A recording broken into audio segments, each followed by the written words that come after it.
আসসালামু আলাইকুম বন্ধুরা, স্বাগত জানাচ্ছি শারমিন কিচেনে। নতুন একটা রেসিপি দেখার জন্য আশা করছি আজকের রেসিপিটি আপনাদের কাছে ভীষণ ভালো লাগবে।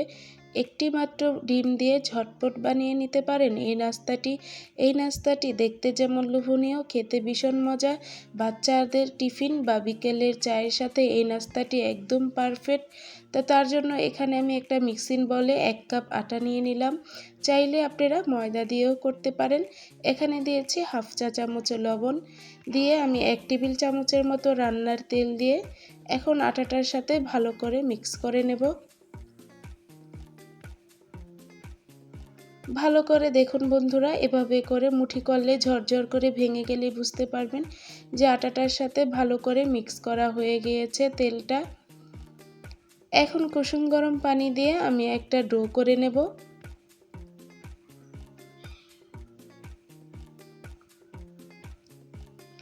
অল্প অল্প পানি দিয়ে এই ডোটা করে নিতে হবে। একবারে বেশি পানি দিতে গেলে ডোটা নরম হয়ে যাবে, নাস্তাগুলো ভালো করে বানানো যাবে না। তো আমি অল্প অল্প পানি দিয়ে ডোটা করে নিয়েছি।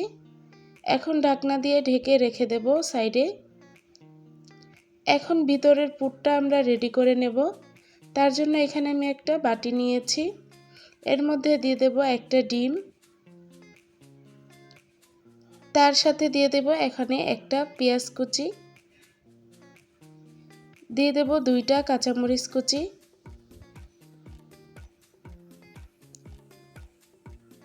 দিয়ে দেব অল্প কালো গোলমরিচের গুঁড়ো, অল্প লবণ মানে হাফ চামচের থেকেও কম, দিয়ে দেব অল্প ভাজা জিরার গুঁড়া, দিয়ে আমি একদম ভালো করে মিক্স করে নেব। ভালো করে আমি মিক্স করে নিয়েছি। এখন বানিয়ে রাখা আটাটাকে আমি 4টা লেচি কেটে নেব।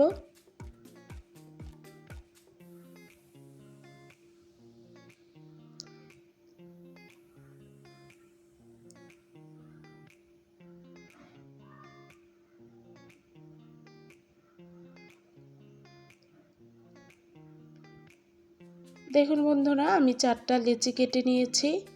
আমার অনেক বন্ধুরা আছেন আমার ভিডিও দেখেন কিন্তু লাইক দেন না। প্লিজ একটি লাইক দিয়ে আমার ভিডিওটি দেখে নেবেন, আমার চ্যানেলটি সাবস্ক্রাইব করে আমার পাশে থেকে যাবেন বন্ধুরা।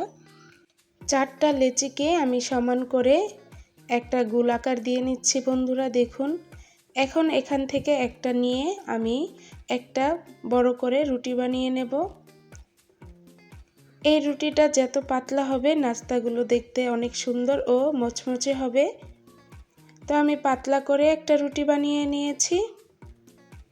এখন আমি একটা প্লেট নিয়েছি, এর মধ্যে এখন রুটিটা দিয়ে এখন ডিমের মিশ্রণটা আমি অল্প অল্প করে দিয়ে নেব। দিয়ে চামচের সাহায্যে এভাবে করে ছড়িয়ে ছড়িয়ে দিয়ে নিতে হবে। বেশি সাইডে দেওয়া যাবে না, মাঝখানে দিয়ে নিতে হবে। দেখুন বন্ধুরা আমি কিভাবে দিয়েছি।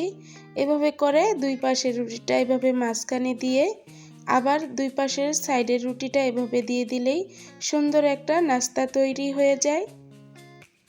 দেখুন বন্ধুরা, দেখে বুঝে নিতে হবে। দেখুন আমার একটা নাস্তা বানানো হয়ে গিয়েছে, কত সুন্দর হয়েছে। আমি আপনাদের সাথে আরেকটা বানিয়ে শেয়ার করব। তার জন্য আমি আবারও পাতলা করে একটা রুটি বানিয়ে নিয়েছি। এখন আবারও আমি ডিমের মিশ্রণ দিয়ে এভাবে করে পাতলা করে ছড়িয়ে দেব। এই নাস্তাটা বাচ্চাদের টিফিন বা বিকেলের নাস্তায় ভীষণ ভালো লাগে। একবার হলেও এভাবে ট্রাই করে দেখবেন বন্ধুরা। তো আমি আবারও সেম ভাবে বানিয়ে নিচ্ছি, দেখুন বন্ধুরা।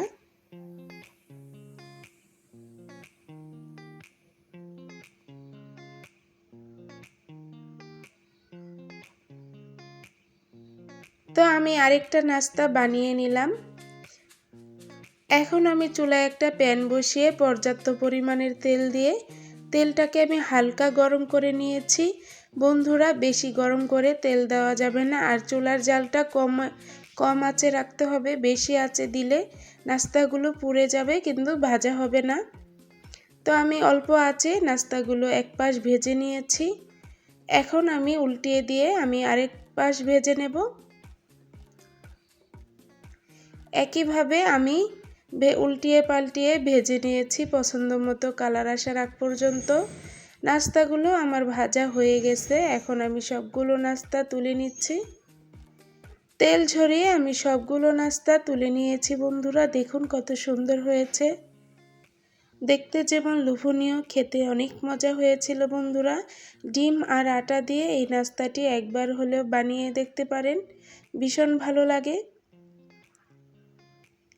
আজকের আমার ভিডিওটি কেমন লাগলো অবশ্যই কমেন্টে জানাবেন। সবাই ভালো থাকবেন। আসসালামু আলাইকুম।